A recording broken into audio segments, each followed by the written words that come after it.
Hello everyone.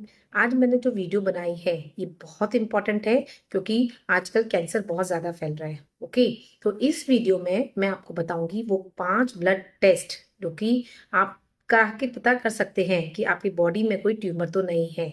Okay, तो most important जो है वो है CA-125। CA-125 जो है इसे ट्यूमर मार्कर है ओवरी का।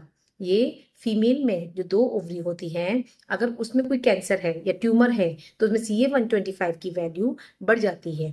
ओके, ये बहुत अच्छा इंडिकेटर है जो बताता है कि कहीं ओवरी में कोई ट्यूमर तो नहीं है। दूसरा CA-19.9। CA-19.9 जो ट्यूमर मार्कर है वो है पेंक्रियास कैंसर का।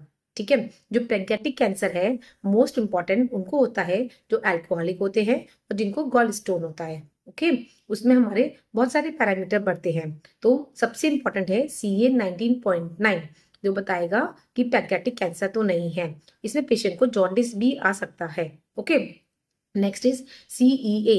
CEA को हम कार्सिनो एम्ब्रियोनिक एंटीजन बोलते हैं। ये बहुत इंपॉर्टेंट ट्यूमर मार्कर है फॉर कोलोन और रेक्टल, मींस हमारी जो आंतें होती है इंटेस्टाइन उसके ट्यूमर के लिए हमें कराना चाहिए CEA। ओके, ये कोलोरेक्टल कैंसर उसको डिटेक्ट करता है जिसमें पेशेंट को कभी कभी कॉन्स्टिपेशन या फिर ब्लड आना स्टूल में, ये इंडिकेट करता है कि कहीं कुछ और प्रॉब्लम तो नहीं है इंटेस्टाइन रिलेटेड। ठीक है, फोर्थ टेस्ट है वो है अल्फा फीटोप्रोटीन AFP।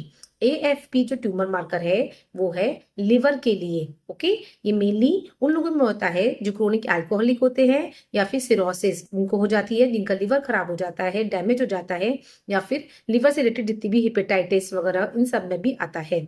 तो ये जो दीज कंडीशंस जो होती हैं ये करती हैं लिवर कैंसर। ओके, इसको हम हेपेटोसेलुलर कार्सिनोमा भी बोलते हैं। तो AFP अल्फा फीटोप्रोटीन अगर बढ़ता है तो वो हमें हेपेटोसेलुलर कार्सिनोमा को इंडिकेट करता है। डन। लास्ट है PSA, that is prostate specific antigen. PSA जो है वो ट्यूमर मार्कर है फॉर मेल के लिए, क्योंकि प्रोस्टेट मेल्स में ही होता है। और तो अगर अगर प्रोस्टेट कैंसर है ओके तो उसमें PSA बढ़ जाएगा। ये मैं आपको इसलिए बता रही हूँ, ये जो पैरामीटर्स होते हैं पांचों उनके लिए कोई बहुत इन्वेसिव नहीं है। ओके, उनके लिए कोई बायोप्सी व किसी की भी जरूरत नहीं है। हम ब्लड भी देंगे, अगर आप ब्लड से भी ये टेस्ट हो जाते हैं तो किसी भी लैब में जाइए और ब्लड टेस्ट कराइए। इससे क्या है, आपको अवेयरनेस हो जाती है कि हाँ मुझे कोई ट्यूमर तो नहीं है। ये मेनली हमारी बॉडी के मोस्ट इंपॉर्टेंट ऑर्गन्स को कवर करते हैं। Okay, thank you.